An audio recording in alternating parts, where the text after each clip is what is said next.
Hello students, I am Dr. L.K. Das, Assistant Professor of Sociology at the Department of HSS IIT Roorkee. Welcome to another lecture of the NPTEL course Power and Politics in Contemporary India, a Sociological View. In this lecture, we have a few objectives, and these objectives are related to the issue of government and governance. Now, government and governance, the way we are going to discuss today, will be mediated through Foucault's idea of governmentality. How NGOs work, what are the role of NGOs, how development itself since the pre-colonial time, as well as colonial and post-colonial times, have been understood by different actors and different fields of people. So let us begin with it. Now, the idea of government itself in the Indian context as well as in the global context has never been static. So what does this mean? It means that, as we have discussed throughout this course, the colonial state also had an idea of government. The post-colonial state also has an idea of government. The post-neoliberal state also has an idea of government. This government has shifted from being coercive, extractive, and oriented to control territory and subjects to that of developmental and welfare oriented during the post-colonial government, or what we also call as the welfare state. Now, the neoliberal state or the neoliberal era defines government as governance or as good governance. Now, in good governance, you have dispersed, participatory, and efficiency driven notion of government, in which both the government, that is the state and its institutions, plus non-governmental organizations, markets and international agencies play a crucial role. And in this lecture and following this lecture, we will discuss specifically about some of these NGOs and how NGOs over the past 100 years have played a very crucial role in the way we understand society, in the way we understand community, in the way we understand improvement, and in the way we understand the relationship between state and society. Now let us start with the colonial legacy. During the colonial period, government was understood as a sovereign power. Like we had discussed in the case of Ranjit Guha, there was domination without hegemony, which essentially meant that there was more of coercion and less of welfare. So the colonial state ruled over a population that was required to be feared. So the state was what they call as Sarkar, and Sarkar had a danda, and the danda was used by both the police as well as by the armed forces. But at the same time, even the bureaucracy wielded a lot of danda and danda. The colonial legacy also related to the way civilization was understood, and this civilization was regarded as something which was racial in nature as well as hierarchical in character.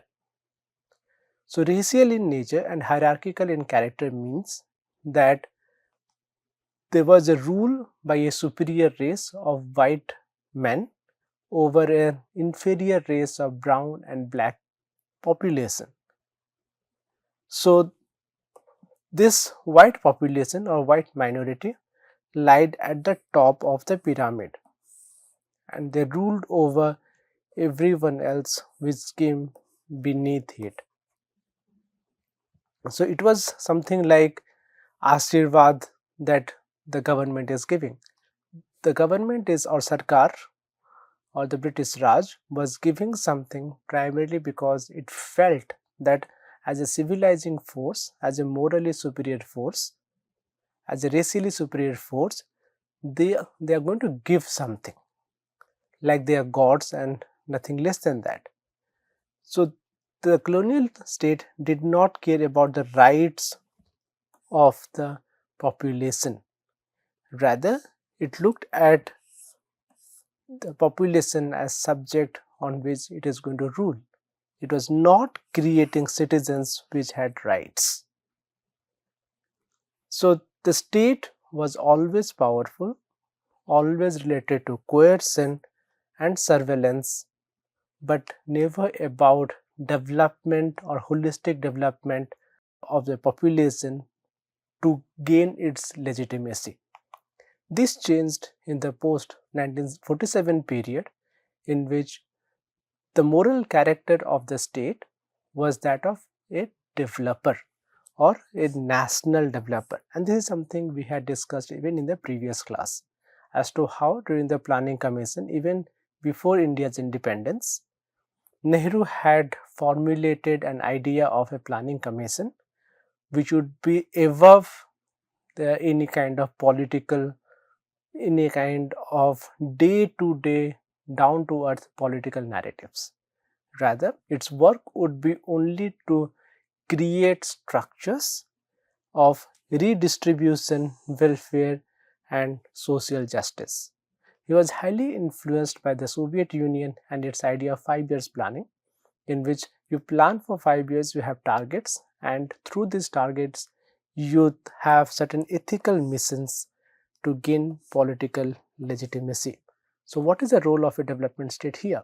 The role of a development state is to create citizens who can claim welfare as a right, whether it is in terms of food, jobs, or education. This state was that of Mai Baap, or as it is said in Hindi, Mai Baap ki Sarkar.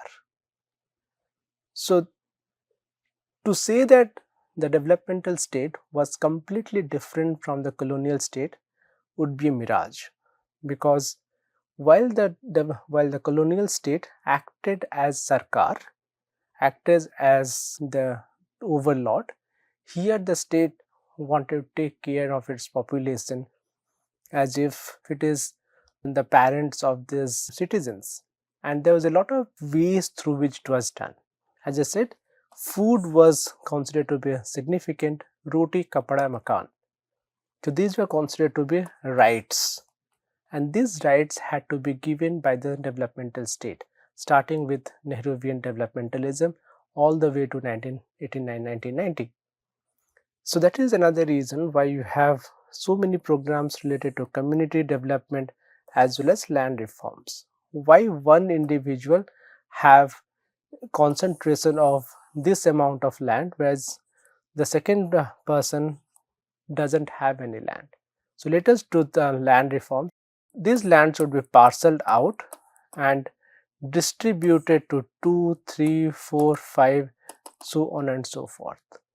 So this way, the role of the government was for an overall development of the population. Now, the contradictions of the developmental state was that while bureaucracy expanded, as we had discussed in the case of Pranab Bardhan as well as Sudipta Kaviraj, as bureaucracy expanded, more and more the people got sucked into this bureaucracy, but most of these people belong to particular castes. So the representation of groups and their interests was not uniform even in bureaucracy. So the bureaucracy as the proprietary class tried to create an image of the country that would only justify the role of bureaucracy. So while doing so, this bureaucracy became not only slow but also corrupt and inefficient, because things were getting planned away from the field, and it was not always that anybody who is sitting here or a group of people who are sitting here had the best intention for the masses who are toiling here in this section. So while the citizens had dependency on the state to deliver, many a times the state did not deliver. There was a famous saying by the late Prime Minister of India, Rajiv Gandhi, that for every 1 rupee that is transferred from the coffers of the central government, only 25 paise reaches to the intended beneficiaries. The rest 75% get siphoned off here. But this was not just a bureaucracy, there were also local level leaders and different sectors of people who were getting into this act of slow, corrupt and inefficient work schedules. So, socialist or the so-called socialist legacies produced a complex network of patronage and red tape, which essentially meant that for everything that needed to be done, there was a way to not get it done. So, now for this period, we have a number of stories that have been reported by very smart as well as very hardworking journalists and researchers and research scholars who have argued about how certain policies were brought in with the best of the intentions, and then these policies became massive failures because this bureaucracy did not anticipate what the people here wanted to have. For example, there is a very famous story that was reported in the early 90s by journalist P. Sainath about southwestern Odisha, in which he argues that in the Kharihar belt of southwestern Odisha, the government of Odisha, with the help of the government of India and foreign governments, introduced Jersey cows. And for the Jersey cows to be sustainable there and not crossbreed with other kind of cows as well as other kind of bulls, the Kharihar bulls were castrated, and because of their castration, the Kharihar bulls which were of local native variety, they got almost extinct, and within a few years of time, most if not all these foreign bred cows died out and people became poverty stricken. And then a new form of project was launched by this bureaucracy for the same kind of people. No question asked, as well as no answer given to the people who suffered, as well as an entire species of animal getting destroyed. So that is the reason why what we see is that the 1980s were the age of scandals and inefficiencies, and it also eroded the faith on the goodwill of the government, primarily because the way the bureaucracy functioned. So what we see is that the bloatedness of this bureaucracy became an anathema to proper governance, and this proper governance was mediated in the post 1990 period, when government or the role of the government or the role of the state was not to rule but to manage the society. And this is where, as we had discussed before, Foucault's governmentality becomes very significant. Because what did Foucault say? Foucault said that through the process of governmentality, the role of the state is to manage its population. Now, it is not treating the people within a specific territory as citizens. Rather, it is treating them as population, as subjects who needed to be managed. Their health requires to be managed, their education requires to be managed, their food requires to be managed, their life requires to be managed. And this management of their lives means that the citizens have to be told that they are responsible for their own benefit. They are responsible for their own welfare. The state cannot provide welfare to them. So, if I am fat, the onus on my health or the onus of my health lies with me. I should have proper diet. I should not be consuming too much of sugar. I should not be consuming a high carbohydrate diet, or I should be working out. It is not the state which is going to provide me with better food.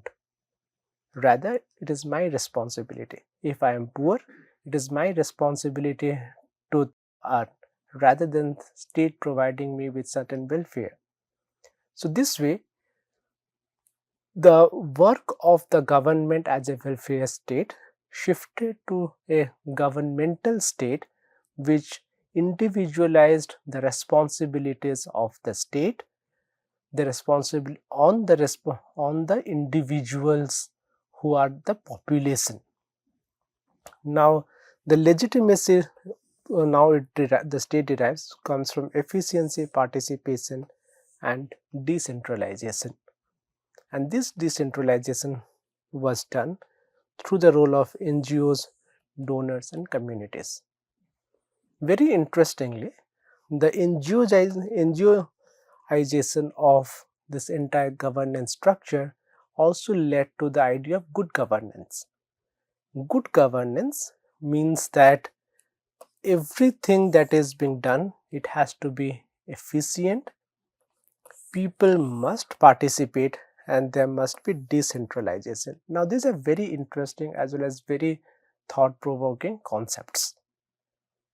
Now when we say about efficiency, we don't really discuss for whom this is efficient and for whom this is not efficient. How efficiency is being measured? Is efficiency being measured by certain parameters that have been created by the NGOs and this governmental state and or the donor agencies, or the participation is actually providing certain power, certain privileges, and certain empowerment activities to the local communities? Or participation is happening only on paper rather than in reality? If decentralization is happening, then to what extent this is happening in reality? Do the decentralized organizations have full authority, have full autonomy over the decisions they are going to take or not? To give an example, through constitutional amendment, the Panchayati Raj system introduced 33% reservation for women.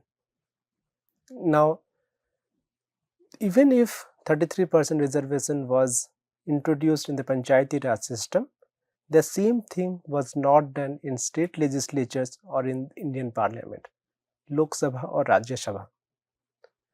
This is interesting because most of the actual power of taking the decisions, whether they are on financial decisions or otherwise, lies with the state assemblies as well as Parliament of India, which have remained the bastions of patriarchy, bastions of men rule. So this way, the question here is, if there has been a shift from government to governance, to what extent this is new, or to what extent it's a continuation of same kind of the structures, but only there has been a facsimile shift in the way it is being represented. So that is the reason why we can also say that governance now represents a new art of rule under neoliberalism. And this neoliberalism, as I said before, speaks through the language of markets, privatization, deregulation, and individual freedom. Now, when you talk about markets, the classic way the markets function is for the sake of profit. Privatization also works for the sake of profit, and individual freedom is a freedom to choose. But as the scholars like Thyssen have shown, this idea of individual freedom, of markets, of privatization, of deregulation, and the idea to choose something is highly controversial. The reason they are controversial is because what we witness is that the state receding from its work of welfare. Now, if the state is receding from the work of welfare, then what is it speaking about? It's again speaking about efficiency, competitiveness, and most importantly, fiscal discipline. Fiscal discipline means that the state should push itself away from providing healthcare facilities at a nominal rate to its population, to education free of cost or at a nominal rate to its population, to give them clean water, drinking water, and usable water at a nominal rate or free of cost. So these were all understood to be the work of the welfare state for the welfare of its population and citizens. Now the neoliberal transition means that education has become extraordinarily expensive, to the extent that unless and until someone is taking a big loan, it is next to impossible for a lower middle class family or even a middle class family to give proper education to its wards.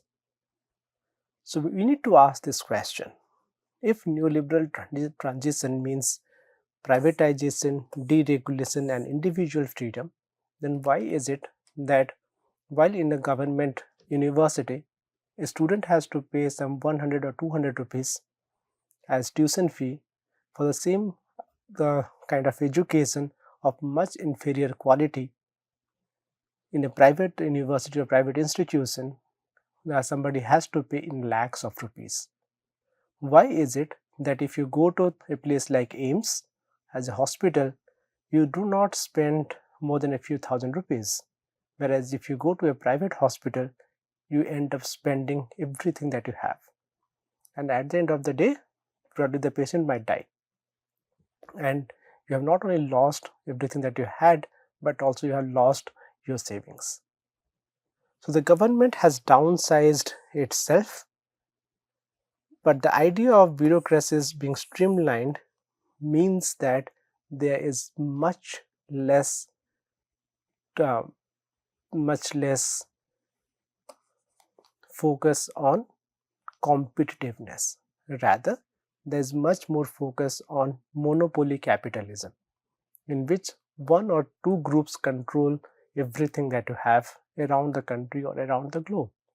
So there's a possibility that one company controls your airwaves, which provides your telephone services, your news waves from where you get news channels, your food services, your the railway network, your the airport network, so on and so forth.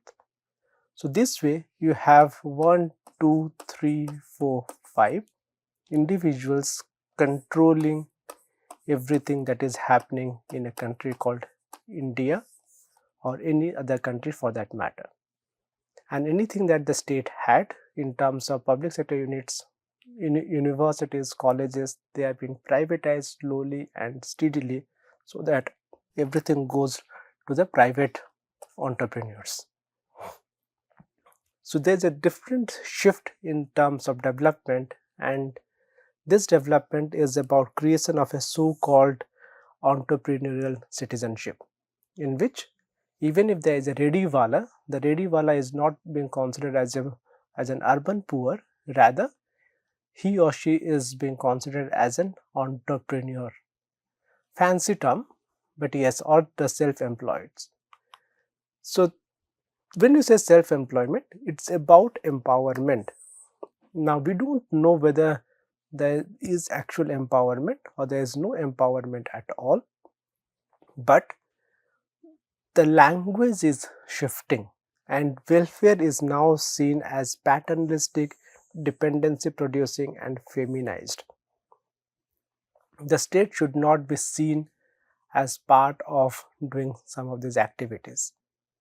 Rather, the state should not be in the business of doing business. The doing business should be sent to people who are marginalized, who are at the edge of society, but through microcredit and self-help groups, they should be empowered. And the biggest target of this empowerment happened to be women. And how? By becoming part of the market. Because market is empowering, right? women, when they go to the market, they feel empowered. But we don't know at the end of the day whether they also ask for welfare. And if we know, how is this welfare coming to them? Is this welfare coming through government or through some other means? So this has led to a multiplication of actors in governance. Apart from the government itself, now we have the non-governmental organizations, as well as we have government and state-sponsored NGOs. We also have international agencies like the World Bank and United Nations Development Programs, but at the same time we also have local elites and bureaucrats. So we have multi-staged actors in this new framework of governance. So finally, let us come to the contradictions that are there. Now, can we say that when there is welfare, there is no empowerment, and when there is empowerment, there is no welfare? So in the Indian context, as we had discussed even in the case of Partha Chatterjee, the relationship between state, civil society and political society, we see that the state cannot fully withdraw from its role of welfare. That's the reason why the state is still providing free food or rationalized food, midday meal schemes, so on and so forth. Because if it does, if it moves out of it, then the primitive accumulation that we have been discussing in this course will continue to go on, and the countryside will feel abandoned. The state doesn't want to take chances on this, and because it doesn't want to take chances on this, so it provides certain welfare schemes through which we can have a certain notion or idea of governance in a neoliberal period. And citizenship here is about the responsibility, and this responsibility is about, as I said, individualization, about how you as an individual is going to look at yourself, your own interests, rather than looking towards the state to define their own well-being and to define what is good and what is not good for them. As a conclusion, while the colonial state gave way to welfare developmentalism, which further moved to neoliberal governance, what we need to understand is that they are not a complete shift. Rather, what we see is that they are phases of coexistence, and coexistence means that where there is welfare, there is also empowerment, where there is unpacking of some of these contradictions, in which there is decentralization and recentralization under new vocabularies of efficiency and participation. Thank you.